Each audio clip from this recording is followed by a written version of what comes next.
dipersembahkan oleh Ya pemirsa, kembali lagi dalam Health Matters, dan tadi kita membahas mengenai gejala dari batu ginjal dari yang nggak berasa apa-apa sampai yang sampai guling-guling tadi dok ya.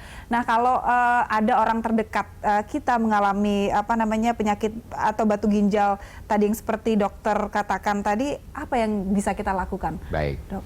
Jadi tadi seperti saya bilang bahwa bisa batu yang turun itu menyebabkan orang kesakitan.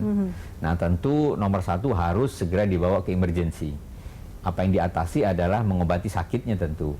Biasanya di situ akan diperiksa kencing, diperiksa darah, sederhana saja, kemudian dikasih obat anti nyeri.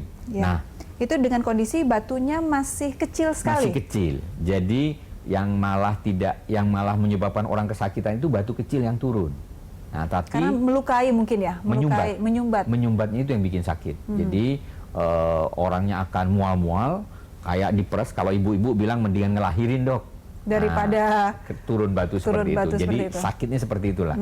Nah, setelah nanti nyerinya dihilangkan, baru kita harus pastikan batunya sebesar apa, tempatnya di mana, karena bisa pengobatannya hanya dikasih obat supaya batunya keluar. Kalau batunya kecil. Kalau lebih gede, baru kemudian ada pengobatan mulai yang minimal invasif namanya SWL. Orang awam bilang laser, sebenarnya bukan, itu gelombang kejut. Orang hanya berbaring, ditempelin alat, kira-kira 1,5 sampai 2 jam, selesai jalan kaki lagi. Lebih gede lagi, mungkin baru, nah ini mungkin salah satu yang nggak semua tempat ada adalah kita untuk batu di atas 2 cm di ginjal, itu kita lakukan namanya PCNL. Jadi dibuat luka di pinggangnya kira-kira 1 cm, kemudian dengan alat khusus masuk dari kulit sampai ke dalam ginjal, nanti batunya dipecahkan dan dikeluarkan saat itu juga. Oke, ini berarti penanganan medis yang bisa dilakukan ya dok ya. Nah ini ke dokter Shirley mungkin. Jadi penanganan medis seperti apa nih dok yang tersedia di Siloam Asri ini untuk penyakit urologi khususnya batu ginjal? Ya, kami memang salah satu layanan unggulan Rumah Sakit Siloam Asri adalah Urologi Center, di mana kami memiliki 11 dokter spesialis urologi secara tim dengan 9 subspesialisasi, mulai dari fasilitas yang sifatnya konvensional hingga yang terkini kami bisa melakukannya. Mungkin untuk lebih detailnya nanti Dr. Nurasid akan menjelaskan mengenai fasilitas-fasilitas terkini yang dimiliki Rumah Sakit Siloam. Jadi yang menjadi kelebihan dari Rumah Sakit Siloam Asri ini memang melayani khusus urologi. Iya betul, layanan unggulan kami tadi, kami memiliki 11 spesialis urologi dengan 9 subspesialis yang ini kami memberanikan diri tidak dimiliki rumah sakit lain. Betul. Itu menjadi kelebihan dari Urologi Center di Rumah Sakit Siloam Asri. Betul. Seperti yang Dr. Nur sebutkan tadi, bahwa kami memiliki subspesialis uroandrologi mengenai kesuburan, kemudian subspesialis uroonkologi untuk keganasan, subspesialis pediatrik, uropediatrik untuk kasus-kasus kelainan bawaan pada anak, dan juga rekonstruksi, dan yang mengenai urologi perempuan ya dok ya, urologi perempuan untuk gangguan-gangguan pada perkemihan perempuan. Dan kasus seperti apa sih yang paling banyak ditangani di Rumah Sakit Siloam Asri ini, Dr. Shirley? Ya, semenjak memang rumah sakit kami berdiri, kasus terbesar yang kami terima itu memang seperti yang Dr. Nur bilang, di Indonesia terbanyak adalah batu ginjal. Jadi memang kasus yang kami terima batu ginjal. Tentunya dengan dokter spesialis yang kami miliki, subspesialis beserta fasilitasnya, kami banyak melakukan tindakan-tindakan seperti yang Dr. Nur, yaitu PCNL. Rasanya sih 9 subspesialis yang kami miliki di Rumah Sakit Siloam Asri, itu yang menjadi kekuatan kami, sehingga pasien datang ke kami, bisa datang ke dokter spesialis urologi yang mana saja sesuai dengan jadwalnya. Pasien tidak perlu takut, karena begitu diputuskan untuk melakukan satu tindakan, pasien tersebut akan diarahkan kepada subspesialis yang sudah tepat. Paling tepat kalau memang berhubungan dengan penyakit kemih ya dok ya, ke Rumah Sakit Siloam Asri. Betul. Nah dok, tadi Dr. Shirley menyebutkan ini ada dari yang konvensional sampai yang canggih ya dok. Seperti apa sih dok, bisa dijelaskan sedikit?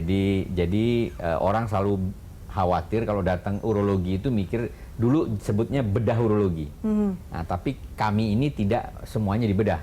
Ya. Jadi kita menambahkan diri spesialis urologi sekarang karena bisa saja kalau batu itu kecil di bawah 5 mili, kita hanya berikan obat, batunya akan turun sendiri. Jadi dengan obat-obatan kita keluarkan batunya. Melalui urin. Kadang-kadang nggak terasa. Jadi baik. salurannya bisa kita lebarkan dengan obat-obatan sehingga dia kencing tidak terasa, sakitnya hilang. Nah, kalau batunya udah lebih besar, tergantung tadi. Jadi batu itu yang dinilai kita besarnya, tempatnya, fungsi ginjalnya. Jadi dari 3 hal ini baru kita putuskan apa terapi yang paling baik. Nah, kalau udah di tingkat yang paling parah, batunya sudah membesar, mungkin bisa berapa? 5 cm mungkin, Dok? Ada, 7 cm. Nah, itu tindakan medis seperti apa sih, Dok, yang bisa jadi diambil? urutannya tadi, jadi kalau kita yang paling kecil bisa konservatif kita keluarkan dengan obat, yang lebih besar kita ESWL namanya, gelombang kejut. Jadi yang seperti saya sampaikan tadi, jadi alatnya hanya ditempel di kulit, gelombangnya disampaikan ke batu, nanti batunya akan pecah menjadi ukuran yang kecil-kecil sehingga keluar lewat kencing.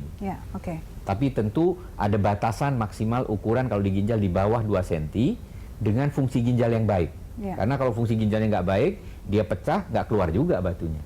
Nah, yang lebih gede lagi, di atas 2 cm, itu kita lakukan PCNL. PCNL itu yang saya sampaikan tadi, hanya melukai kecil. Kalau zaman dulu kita bikin luka 15-20 cm. Berarti ini hanya ukurannya 1 cm. 1 cm. Maksimal 1,5 cm. Masuk ke sana, batunya kita pecahkan dan dikeluarkan. Bahkan sekarang kita, ada orang yang saya nggak mau luka, Dok. Itu bisa juga? Bisa juga. Jadi kita namanya RIRS. Itu dengan kondisi batu ginjal yang sudah besar? Kalau batu di atas 2 cm mungkin nggak bisa sekali. Kalau di bawah 1 cm, di bawah 2 cm kita bisa sekali prosedurnya. Jadi alatnya masuk lewat lubang kencing seperti biasa, sampai ke dalam ginjal. Nanti di ginjal alat itu bisa belok-belok dari kita atur dari luar. Jadi dia bisa belok-belok seperti kita melakukan endoskopi ke dalam saluran cerna. Nah, nyampe di situ itu yang beneran laser. Jadi alatnya ada lasernya, kita tembakkan langsung lasernya dari dalam lubang kencing. Dan laser itu aman karena dia jarak tembaknya hanya 1 mili. Jadi pada waktu alat ini lebih dari 1 mili terhadap batunya nggak pecah.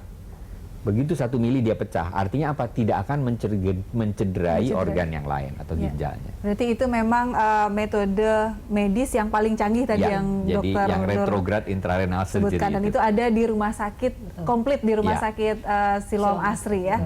Baik mirsa, kami akan kembali membahas mengenai batu ginjal di Health Matters. Kami akan kembali sesaat lagi.